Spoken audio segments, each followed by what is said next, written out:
Thank you, Mr. Speaker, sir.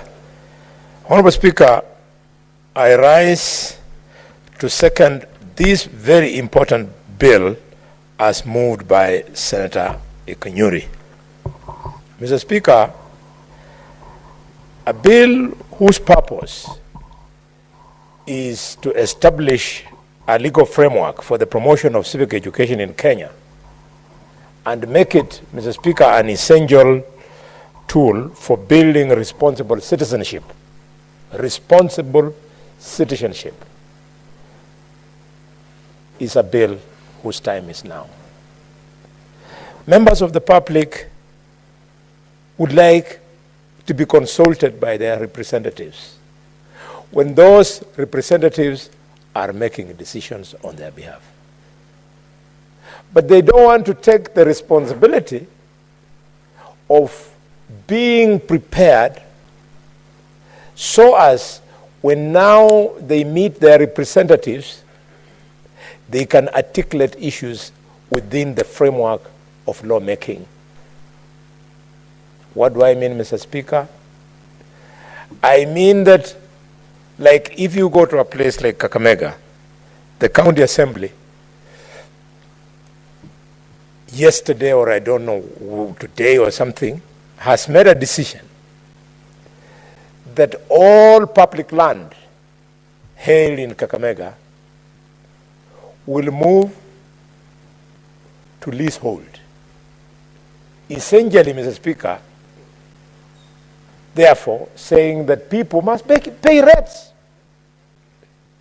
This was done, Mr. Speaker, without public participation. Why?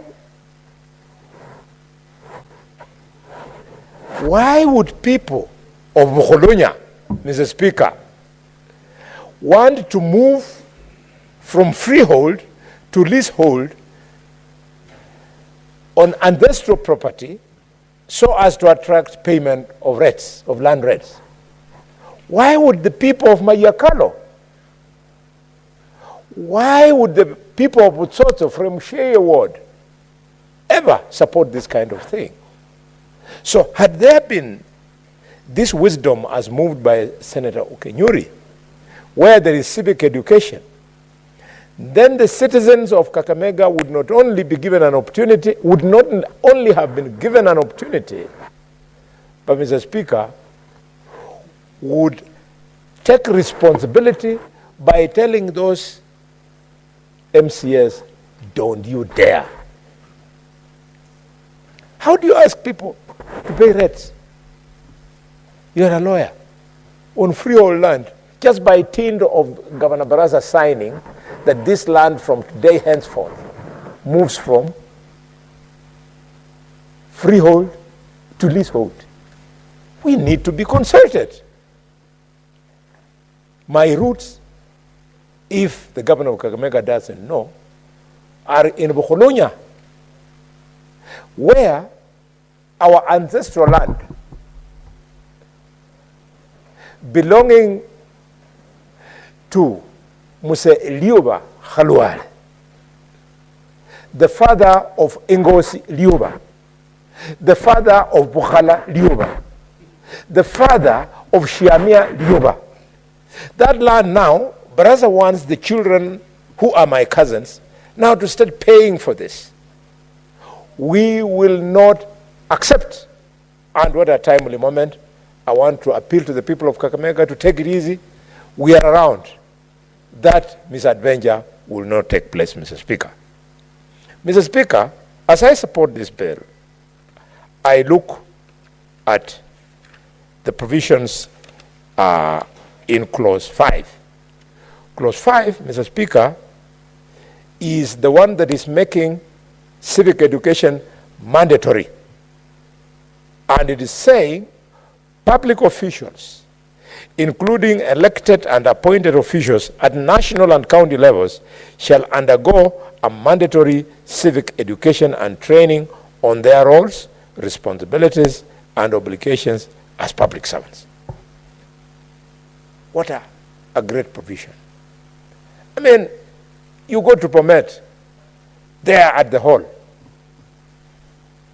the great people of Jabalongo have been lifted to come. They want to participate in public participation in the social hall. Lunch is served, return ticket allowed. Then the good people, before they are given an opportunity, they are told to sign forms for allowances. And a few political statements are made by the governor here and there, and the people are told to go away. Little do they know that they were being invited for two critical things for whose civic education they have no idea. The first one, Mr. Speaker, was that they wanted to recover their signature so that that signature can be used for corruptly justifying an expenditure from the national, from the county government.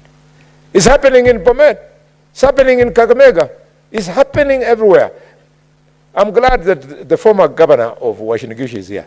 When I was chairman of public accounts, I never saw that kind of audit query against this guy, this senator, that you are hipping people and stealing money, getting their signature. I never saw it. Dr. Boni Khalwale, did you refer to the Honorable Senator Mandago as this guy? I said, this great guy. You know, when you say great guy, it's not demeaning. Language. Notwithstanding the fact that the Honorable Senator Mandago has not raised a concern, Mr. Speaker, I thank you. I know it is debatable, but since the senator is not shooting on a point of order, he loves being called a great guy. He's an admirer of Donald Trump, and Donald Trump would call you, you're a great guy, meaning that you really impress him. Mr. Speaker, this is the route we are walking. I go to the countryside and I see people in yellow buses being taken to the county headquarters. And you ask, who are these people? They tell you they are being dropped for public participation at the headquarters.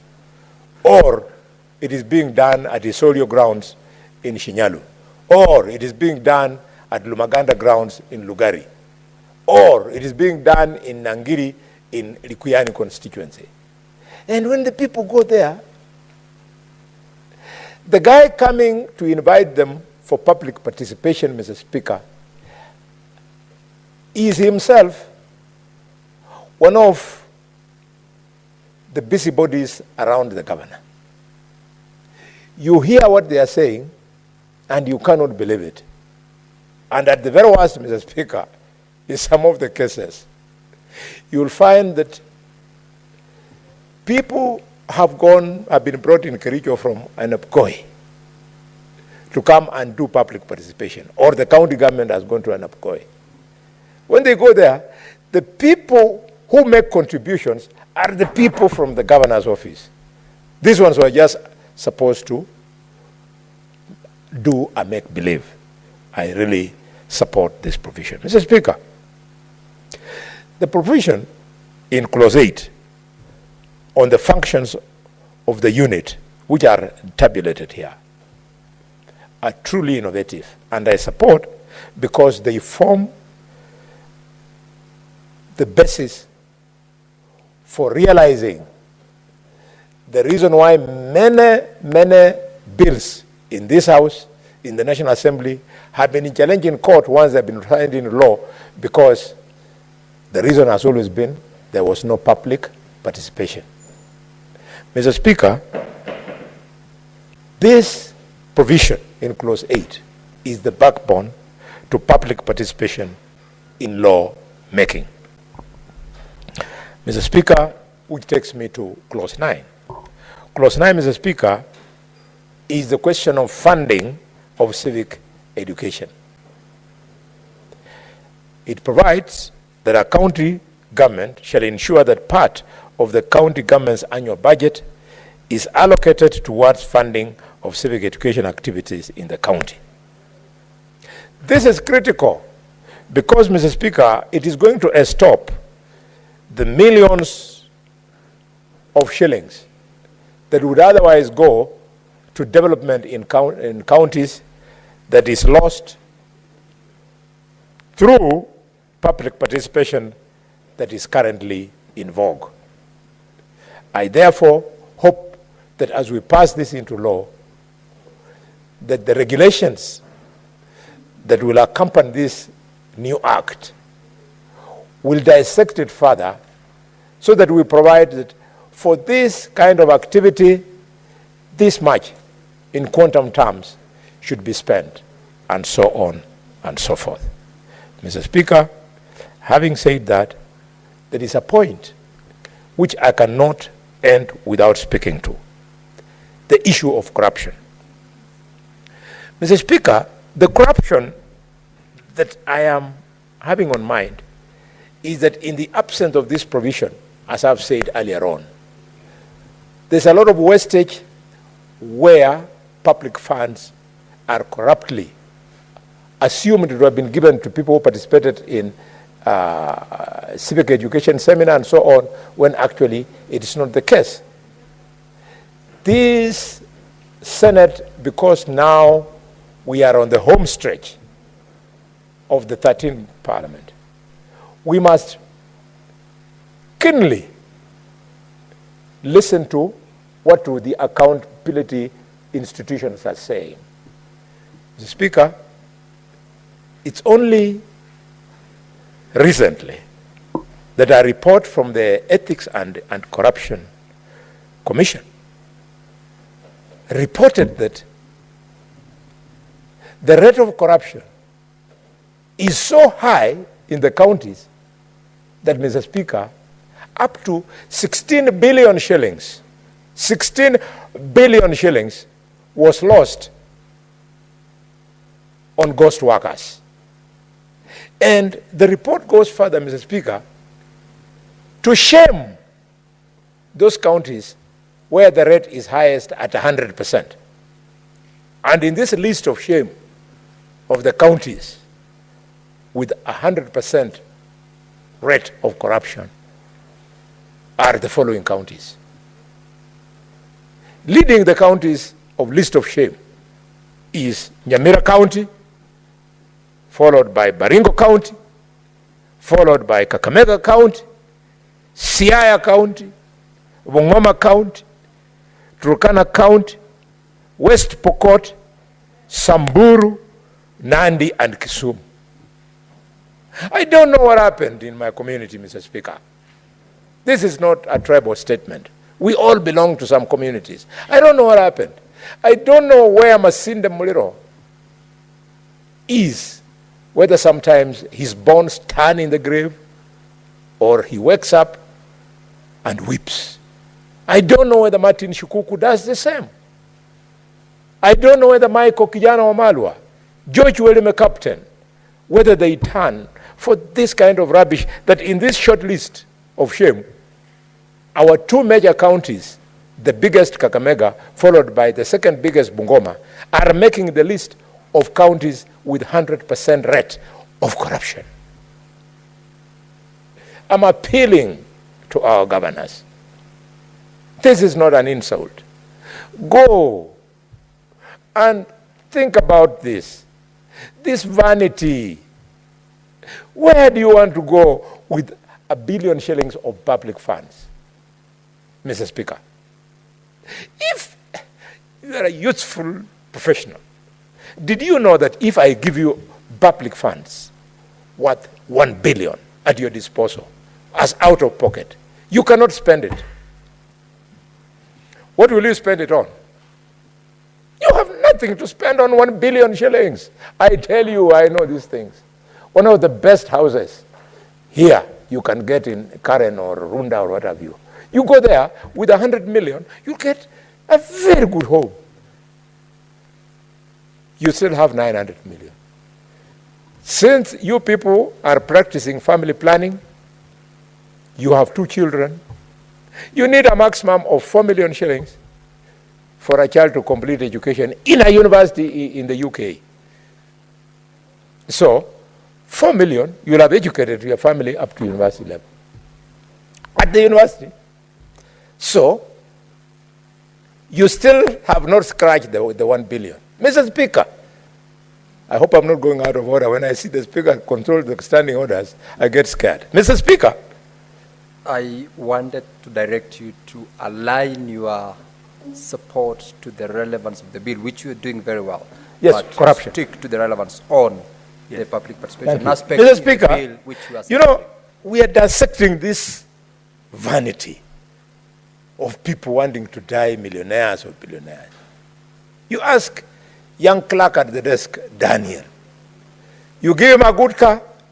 If you give him a state-of-the-art car, he wants to buy it at 50 million shillings, new model of Range Rover Rogue. At 50 million, he'll have gotten the best car in the world. You haven't finished even 200 million. So what is this vanity? Why can't they be like the distinguished senator, now formerly the governor of Washington? He lives a very happy life. Others who are even haunted out of office, Mr. Speaker, for theft, for the money they had stolen when they were governors, I still see them with 6-7 cars, convoy, escorted, because they're scared of the money they stole from people. But Mandago, the only thing he doesn't do is to take a beer. If he was taking a beer in the evening, he would be relaxed, calm, and a very contented person, but he's drunk with tea, so let him continue with his tea. Mr. Speaker, with those many remarks, I second this bill as moved. Thank you, Mr. Speaker. Thank you very much, Senator Dr. Boni Khalwale. Now, honorable members, that bill having been seconded, I have got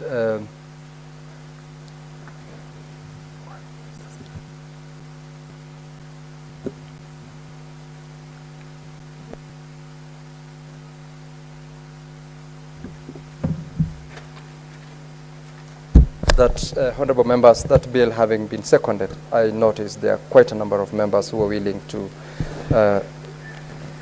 speak to the bill. Before I allow them to comment, I now propose the question that the County Civic Education Bill, Senate Bills number 4 of 2024, be now read the second time. I will start with Senator from Mombasa, Senator Mwinyi Mohamed Faki. Asante Mheshimiwa Spika kwa kunipa fursa hii kuchangia mswada wa elimu ya uraia ambao umeletwa katika bunge na Seneta Okinyuri. Mheshimiwa Spika, ningependa kumpongeza Seneta Okinyuri kwa mswada huu kwa sababu ni mswada ambao una mambo mengi mazuri ambayo yatasaidia nchi yetu katika kuelimisha raia kuhusiana na haki zao na vile vile pia mambo ya kiserikali na majukumu ya viongozi ambao wanawachagua kila baada ya miaka 5. Mheshimiwa Spika, katiba mpya ilipokuja mwaka 2010 ilikuwa ni matarajio ya wengi kuwa serikali itaanzisha elimu ya uraia, hususan kuelimisha wananchi juu ya haki zao kikatiba na vile vile pia mambo mengi ambayo mapya yalikuwa yako katika katiba hii yetu. Lakini Mheshimiwa Spika, ni masikitiko kwamba haikuweza kufanya hivyo serikali. Na nafikiri hii imefanywa kusudi ili kuendelea kuwapoteza raia kuhusiana na haki zao ambazo wako nazo. Mheshimiwa Spika, kwa mfano, mambo mengi ya elimu ya uraia yalikuwa yanadhaminiwa na mashirika ya kibinafsi na mashirika yasiyokuwa ya kiserikali, yani civic civil society.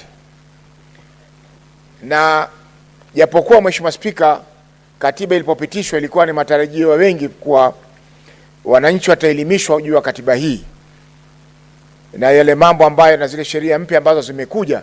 Mheshimiwa Spika, hiyo haikutendeka. Kwa hiyo Mheshimiwa Spika, sasa kwa mfano tuna ugatuzi lakini bado